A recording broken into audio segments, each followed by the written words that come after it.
Imagine a boy born into the dust and toil of a rural Chinese village, defying his father's iron grip to chase revolutionary dreams, only to rise as the architect of a new Chinaman whose vision lifted millions from oppression but cast millions more into chaos.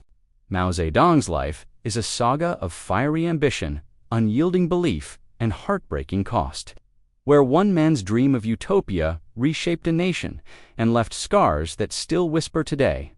Mao Zedong, Comprehensive Life, Story Early Life, 1893 to 1911. Mao Zedong was born on December 26, 1893, in Shaoshan, Hunan Province, China, into a relatively prosperous peasant family.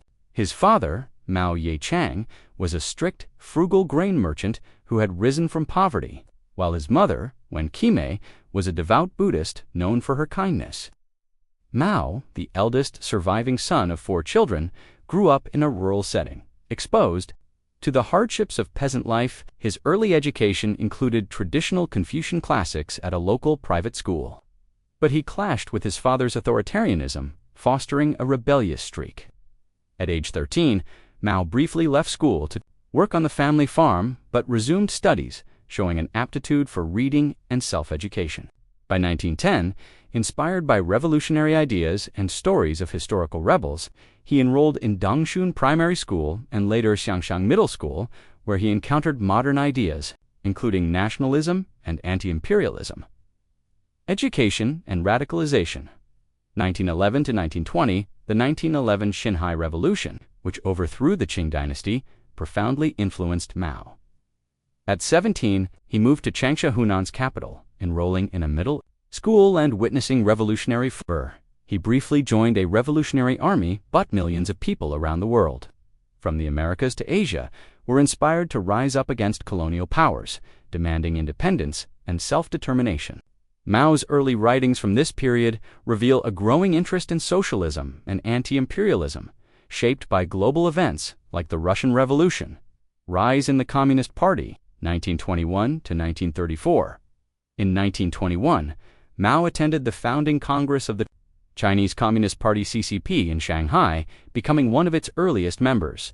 He returned to Hunan to organize workers and peasants, focusing on rural mobilization rather than urban proletariat movements, a strategic shift that would define his legacy. By 1927, after the KMT's violent purge of communists in Shanghai, Mao fled to the countryside, establishing the Gengxi Soviet, a rural communist base. Here, he developed guerrilla warfare tactics and land reform policies, gaining peasant support.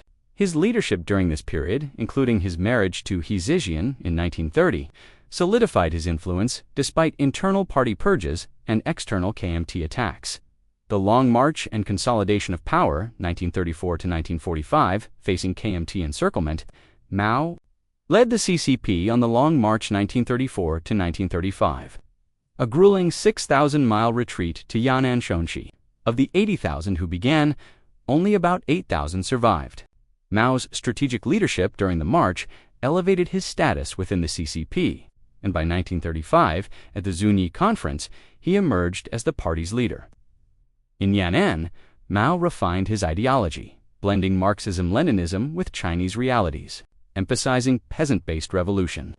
He also remarried to Jiang Qing in 1938, after his relationship with He Zijian deteriorated. During the Second Sino-Japanese War, 1937 to 1945, Mao's forces fought both the Japanese and the KMT, using guerrilla tactics to expand communist influence in rural areas.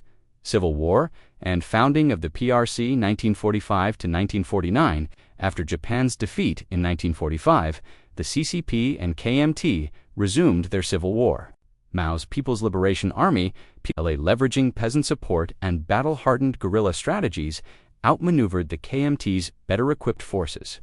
By 1949, the CCP had captured key cities. And on October 1, 1949, Mao proclaimed the founding of the People's Republic of China, PRC, in Beijing, declaring, "The Chinese people have stood up."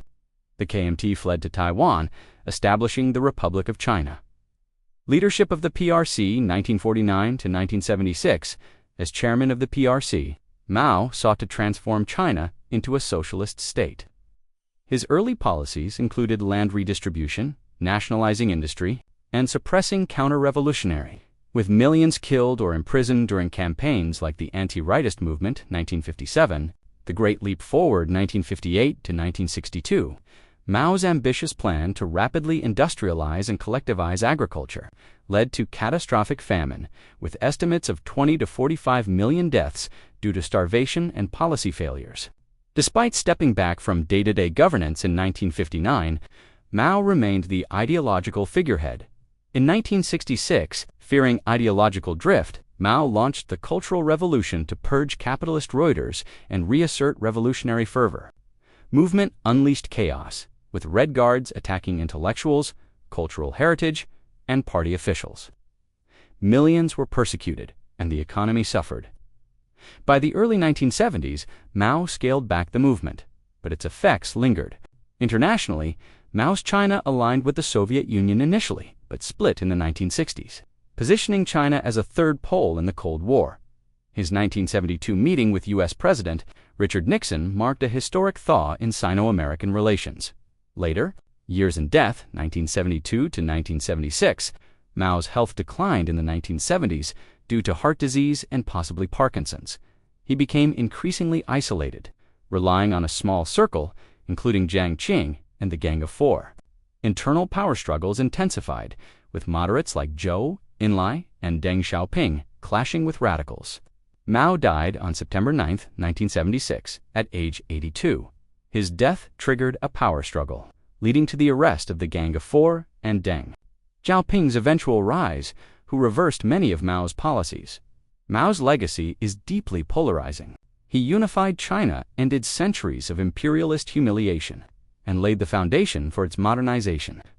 But his policies caused immense suffering, with millions dead from famine, purges, and political campaigns. His cult of personality persists. With his image on Chinese currency and his mausoleum in Beijing a national symbol, yet modern China, under Deng's reforms, moved away from Maoist economics while retaining CCP control, reflecting both his enduring influence and the limits of his vision.